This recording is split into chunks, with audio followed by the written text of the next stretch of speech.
নমস্কার বন্ধুরা, সখী কুকসে আপনাদের সকলকে স্বাগত জানাই। আজ আমি আপনাদের সঙ্গে শেয়ার করব ঠান্ডা ঠান্ডা ম্যাঙ্গো কুলফি রেসিপি। এই গরমে আমাদের সকলেরই খুব প্রিয়।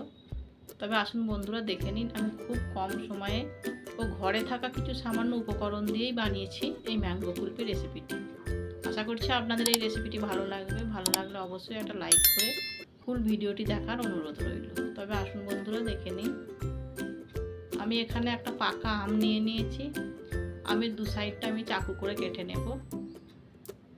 এবার এর মাঝখানটা আমি চাকুর সাহায্যে পিস পিস করে নেব। নিয়ে এই ম্যাঙ্গো শাঁসগুলো আমি চামচের সাহায্যে বের করে নেব একটা মিক্সি জারের মধ্যে।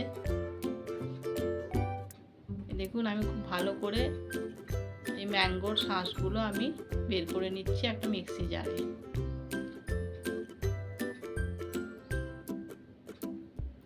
এই আমের আটিটার মধ্যেও দেখুন অনেকটাই শাঁস রয়ে গেছে, সেটাও আমি চাকুর সাহায্যে বের করে নিচ্ছি। এবার এটাকে আমি ব্লেন্ড করে নেব। এই দেখুন বন্ধুরা, ব্লেন্ড করার পর এর মধ্যে আমি অ্যাড করে দেব হাফ চামচ এলাইচি পাউডার, 1 কাপ ফ্রেশ দুধের মালাই, আমি বাড়িতেই মালাইটা বের করে নিয়েছিলাম, আর হাফ কাপ গুঁড়ো দুধ, আর দিয়ে দেব 1 কাপ মতো গুঁড়ো চিনি। মিষ্টিটা আপনারা আপনাদের পছন্দ অনুযায়ী দিয়ে দেবেন। এই দেখুন, ব্লেন্ড করার পর একেবারে ক্রিমি টেক্সচার হয়েছে, খুবই স্মুথ, আপনারা দেখেই বুঝতে পারছেন। এবার আমি একটা পাত্রের মধ্যে ঢেলে নেব। আপনাদের যদি বেশি ঘন মনে হয় তাহলে লিকুইড দুধ হাফ কাপ দিয়ে ব্লেন্ড করে নিতে পারেন।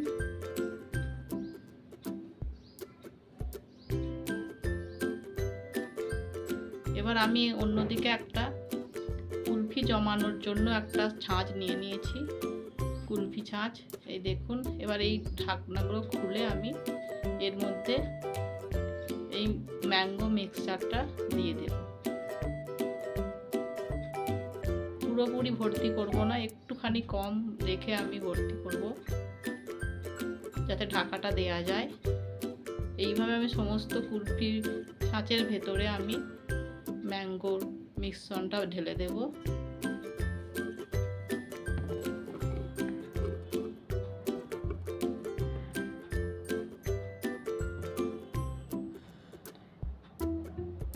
দেখুন, আমার সব ছাঁচগুলোই ভরা হয়ে গেছে। এবার আমি একটু এটাকে ডিপ করে নেব যাতে এর মধ্যে কোনো এয়ার বাবলস না থাকে। এর ঢাকনাগুলো আমি সব বন্ধ করে দিলাম।